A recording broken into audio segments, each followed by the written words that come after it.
Some DJs are sticking with vinyl, and it's, you know, almost a badge of pride because it's the true, it's the authentic, it's the true sound. And other DJs are much more flexible because they're like, I have a portable set, I've got an infinity of choices. You can mix very, very differently if you're mixing off of a laptop than if you're mixing off of a turntable. You can automate things, you can quantize them. In some ways, it's true. Anyone can be a DJ if you're doing an MP3 laptop set because the applications kind of make it dummy-proof. But there's still a difference between something that's good and something that's really good, and I do think that's a difference between just anybody DJing or somebody who's, you know, like a DJ.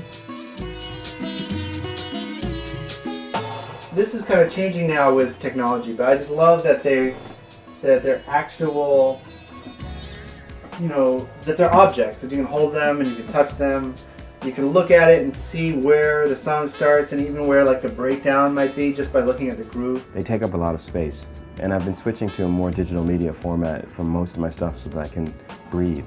I have too many records. I have definitely over 2,000 records. All this top part is reggae. Here is my classic Golden Age section of hip-hop 12 inches. Then those usually have instrumentals, acapellas, and that fun stuff. Down here I have jungle and drum and bass.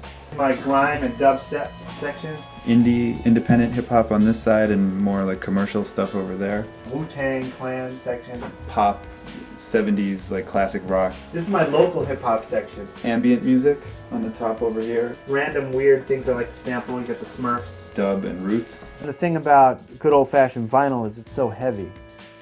The DJs that use Serato may have a hard drive that's got 1 million songs on it. But when you bring in records to a club, you do have to choose. You can't bring everything that everyone's going to want to hear. So you just got to choose the stuff you want to hear and you're hoping other people want to hear. And stuff that you're willing to carry. Because records are just damn heavy.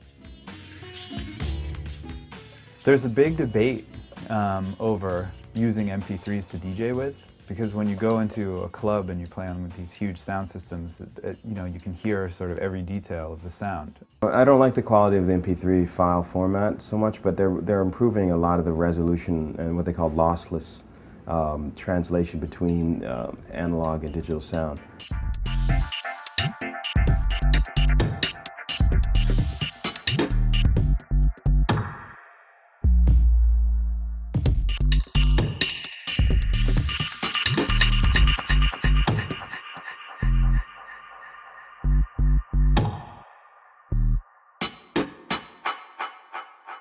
The good is it's incredibly portable. You can have a lot of them, and you can have a lot of them basically in your hand. And the downside is you're missing more sonic information. And if you go toe-to-toe, you play a record, then you play AIFF or WAV file version, then you play an MP3, you hear a difference.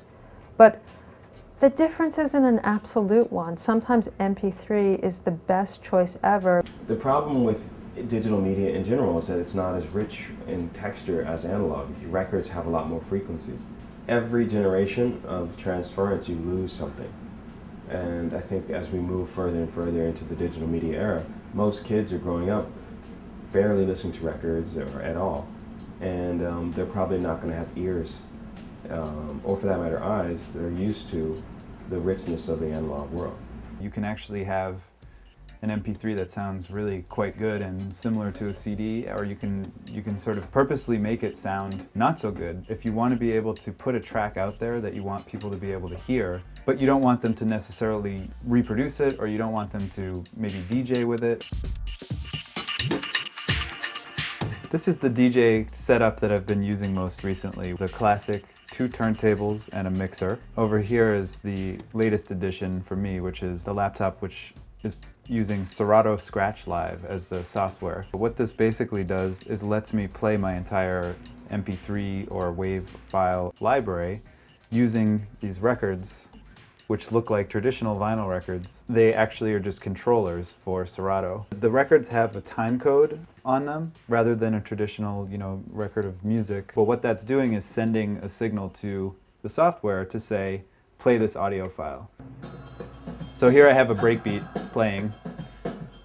I can actually lift up the needle and move it to different parts of the record, and it'll start playing right at that part of the sound file right away, which blows my mind. But anyway, so it's basically like using a traditional record.